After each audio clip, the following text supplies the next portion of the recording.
Are you ready for this sickness? Let's get into it.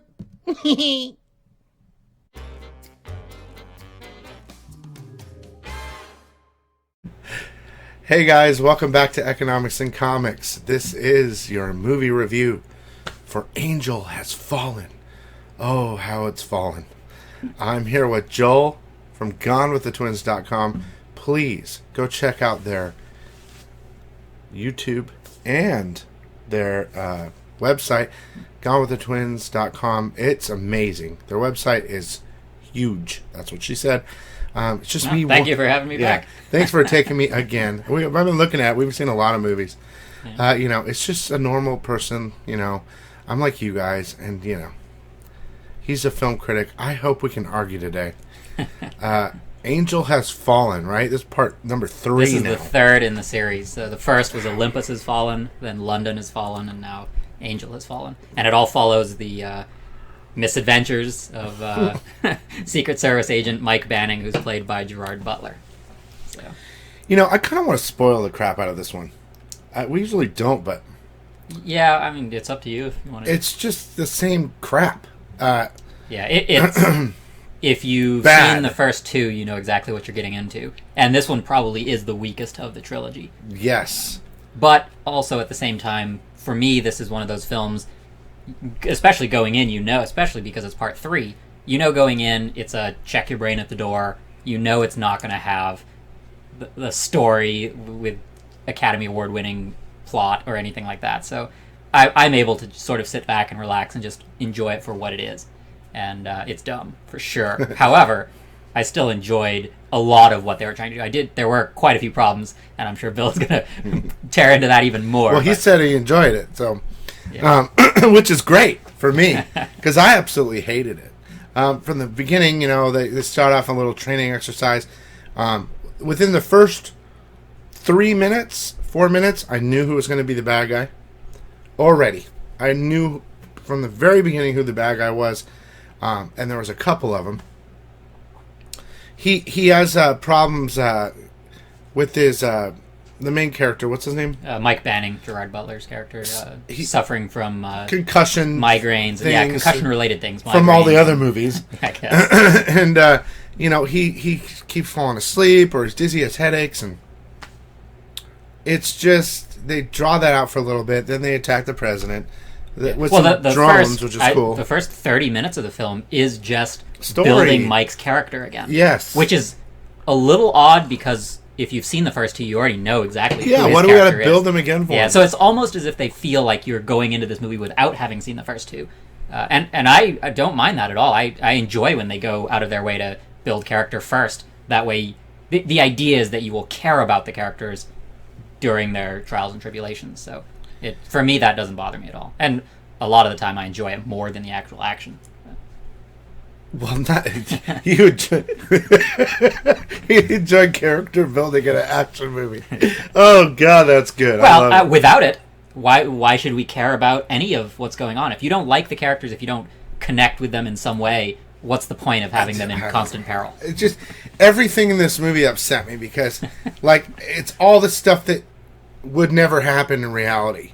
Oh, it's not a realistic movie, that's for sure. Yeah, but I want them to make it more realistic. I hate to say it. For me, it started off bad just because the filming was horrible. Every scene's like this, or they're in a car chase and you're getting a camera view from the gas pedal, or when there's a fight scene in a car at night with 4 or 5, you don't know what the hell happened, and they're filming it. They're filming a fight scene in the car that is completely black. I kind of compare it to Walking Dead when it's a night scene where you can't see anything. And we had an argument about it. They're saying that they film it that way because he's so old now he can't do Bourne Ultimatum. I believe there's a little bit of that in there, like Taken 3 or any of those films that are starring very aging action stars. They do camera trickery. And they do a lot of cuts, a lot of edits, a lot of fast motion to obscure the fact that it's not the stars doing all of their own stunts. And although I agree with that they do that, the problem for me was the entire movie was filmed horribly. Everything was bad. And maybe they did it to say, well, this is how we film, to cover up the fact that the guy can't fight anymore. I don't think so. Yeah, I don't believe Not that's an the entire way. movie. No, certainly not the entire movie. I did notice an oddly prevalent amount of extreme close-ups. They were up in people's faces for no reason. Like a Morgan lot. Freeman's the president, right? And he gets in a coma, and they blame it on the main guy. Yeah. So it's a whole thing of them. What's the movie with Harrison Ford where he's trying to prove his innocence? The Fugitive. It's like he has to do The Fugitive, and which is like almost every movie is always proving your innocence, and that's where that movie failed the whole way for me. But Morgan Freeman's, I have like multiple points here. Morgan Freeman's in the hospital, and he's on the bed, and they've got like a close up right on this area here, like that's it. Like whenever you see him, it's like every little imperfection, everything, and it's why are you doing that? Yeah. Well, I won't defend it because bad. I don't like that style of cinematography, but I don't believe that it's. I personally don't believe that it's bad cinematography. It's simply a style that they're using that they think is modern and edgy.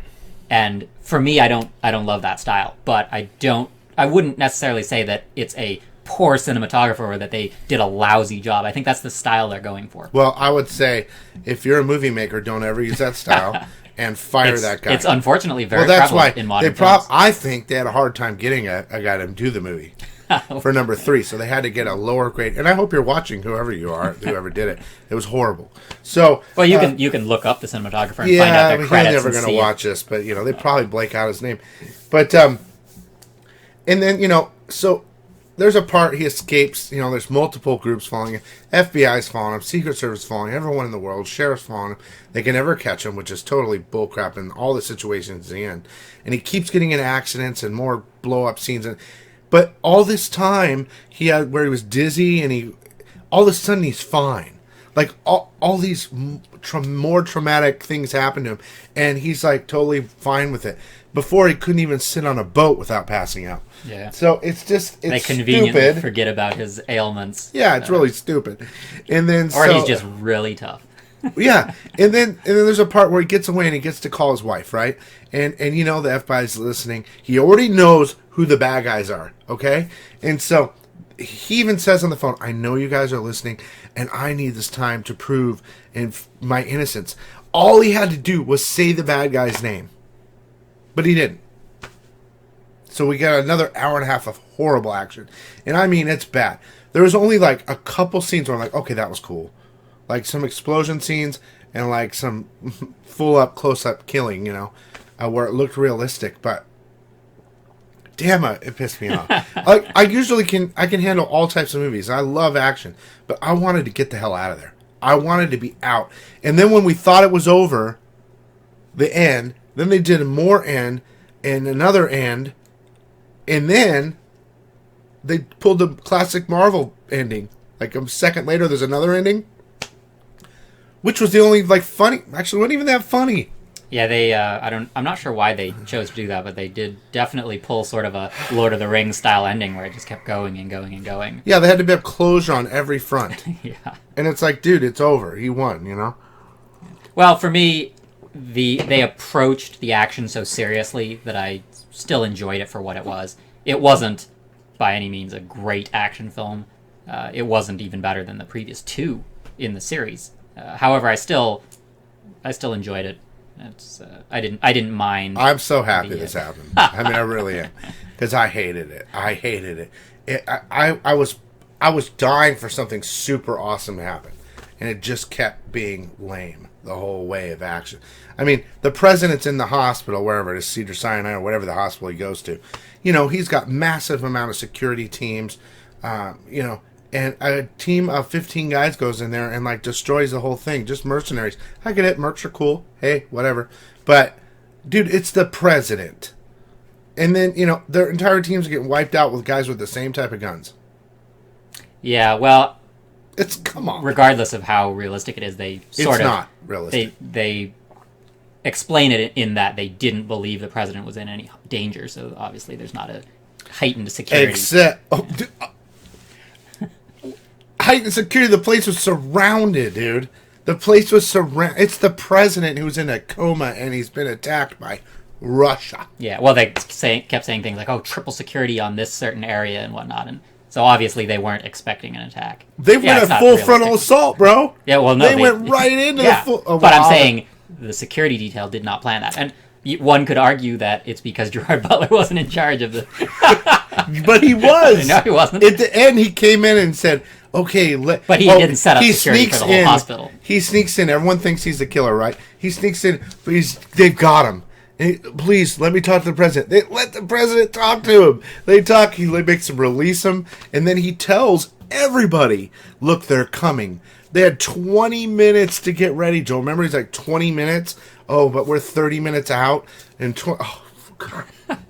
That's just contrived writing, is what that is. It's when they say, "Oh, If Air Force contrived One" means or the garbage. I agree. Well, I mean, no, it doesn't mean garbage. Oh, well, then it's garbage. But what it is that they are using these easy ways to lengthen the amount of time that they have to do these action sequences. So they say, "Oh, Air Force One is 30 minutes out," so that gives you 30 minutes to prepare. But in real life, that it's never that way, and especially I think with the president, Air Force One is probably never more than 5-10 minutes away, right? At any rate, Well, it's or not like backup. you can land on a hospital. Well, or whatever they have helicopters. So Air Force One can be a helicopter or an airplane or whatever. So yeah. I just don't, it's like any other action movie where the main character can survive anything, which is cool. But it's not like he's Arnold or somebody. And what I thought was also funny was he kept getting shot, right? But he kept getting shot right here. Like they kept shooting him in the same spot. So he was good to go. But he had a bulletproof vest on. So He was getting shot in the arm, dude. yeah. For me, one of the weakest aspects of the film is that it is insanely...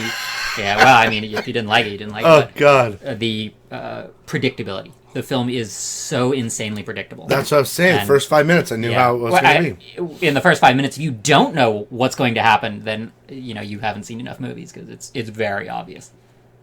But like I said, I personally, especially knowing the other two films, I go into it and I know right away, or at least my expectations are low as far as this plot is not what's going to impress me. So it's simply, will I enjoy the characters? Will I enjoy the action? Okay, I agree. I agree with that. I mean, I agree with that. I mean, it's an action movie. We know what we're going to do. We've seen the other two. No, that's unfortunate. The other right? two were that better. We can't go in expecting the highest quality. Especially for number 3.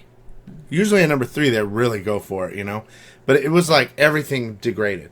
Filmmaking, writing, everything, all the way to get to number 3. I didn't look, but it's possible it was a completely different team of people doing I would this willing one. to bet that. Yeah. I actually liked the second one more because I think they infused a little more humor into it. So you've got the action sequences, but you also have a lot of really funny lines of dialogue that they do throughout. And this one was very serious throughout. There was almost no comedy relief, maybe a little bit with a. It was at the very character, end. Okay, so his dad's Nick Nolte. I know we're going a little longer, but his dad's Nick Nolte. He lives out in the boonies, a non-vet, whatever. Yeah. That's really the only kind of amusingly funny part is his character. Yeah, and that's after the movie's over when they do the final little Marvel scene at the end.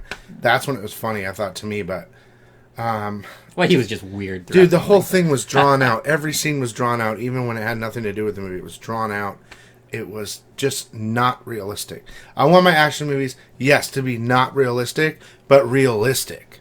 Like, that could happen. That would never happen. Yeah, the length of the film, it was too long. But that's a complaint of mine for probably 99 out of 100 of the last movies I've seen. So it was probably close to 2 hours, but it felt like 4. I'm not joking. Like, I've never wanted to get out of a theater faster. I've never wanted to get out of theater. I've seen bad stuff. I was like, I just can't do it anymore because I can close my eyes and tell you exactly what's going to happen. And I even myself would do a better job with a iPhone. It was that bad for me. So anyway, bad, bad. Hey, I didn't make the movie. You did. No. So that's our review on it. I mean, if you want to go see a really bad action movie, go see it. I wouldn't. And Joel, we're not doing scores, I guess. You can check out their written review over at Gone with the Twins. I guess I'll give it a score, like a 2 out of 10. Oh, well, that's generous if you hated it. Is that nice? It was nice. There was like one funny part and one like good explosion. So that was it. But besides that, I think we're done with this one. I'm glad it's over with. Thanks. Yeah. And you know what the next movie might be next week? Or I do not. All right, well, we'll see you We'll be next back. week, hopefully. Hopefully we can argue again. Hopefully he likes garbage like that again. Because it was great. Oh. All right. Thanks, guys. See you later. Thanks. Hey, guys. Thanks for watching. If you enjoyed that video, please hit that like button and subscribe now. Here's another video for your sickness entertainment. Have a great one. Bye-bye.